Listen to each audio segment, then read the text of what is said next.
41তম BCS এ একজন police cadre সে সুপারিশ প্রাপ্ত হয়েছে। সেই প্রার্থী একজন মেয়ে। সেই মহিলা ASP এখনো আমাদের এখানে বাহিনীতে যোগদান করেননি।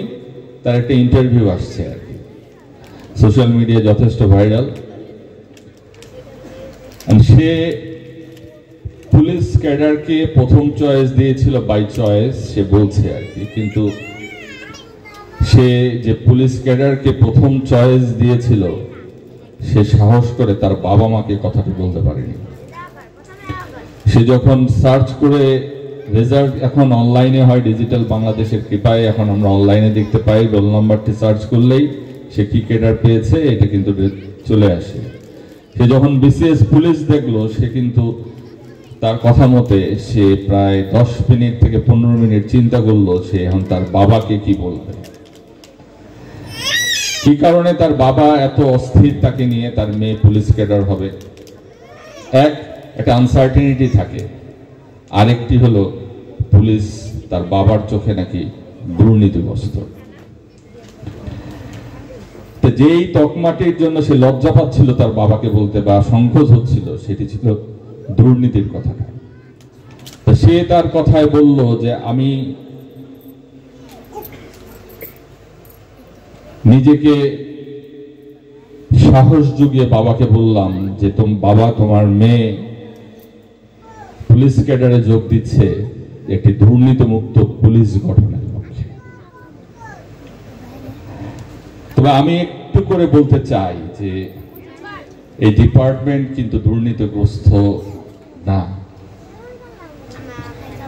এই ডিপার্টমেন্টের 95% আমার কনস্টেবল ভাইরা।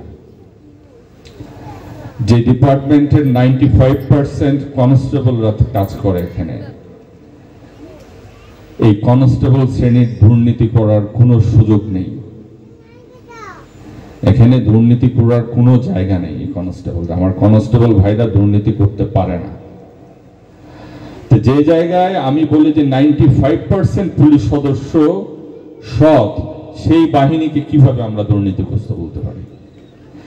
যে জায়গায় এমন একটি বাহিনী, যে বাহিনীর মুক্তিযুদ্ধের সবচেয়ে বেশি ত্যাগের ইতিহাস আছে, সেই বাহিনী বাংলাদেশকে যা দিতে পারবে আমি বিশ্বাস করি এর চেয়ে বেশি কেউ কিছু দিতে পারবে না।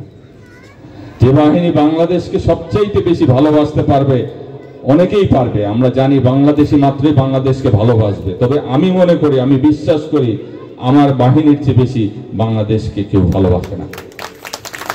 এই বিশ্বাসটুকু রেখে যদি আমরা মানুষের জন্য কাজ করি, তবে বঙ্গবন্ধুর সোনার বাংলা গঠনে আমরা অনেক আগে এগিয়ে যাব। 1941 সালে আমরা যে স্মার্ট বাংলাদেশের স্বপ্ন দেখছি, আমরা কিন্তু গুটি গুটি পায়ে সেদিকে এগিয়ে চলেছি। সেই স্মার্ট বাংলাদেশ গড়তে আমাদের স্মার্ট পুলিশিং দরকার। সেই স্মার্ট পুলিশিং করতে গেলে আমাদের যেভাবে সন্ত্রাসীদের বিরুদ্ধে কাজ করতে হবে, ঠিক তেমনি আমাদের নিজেদের পরিবারকে সময় দিতে হবে।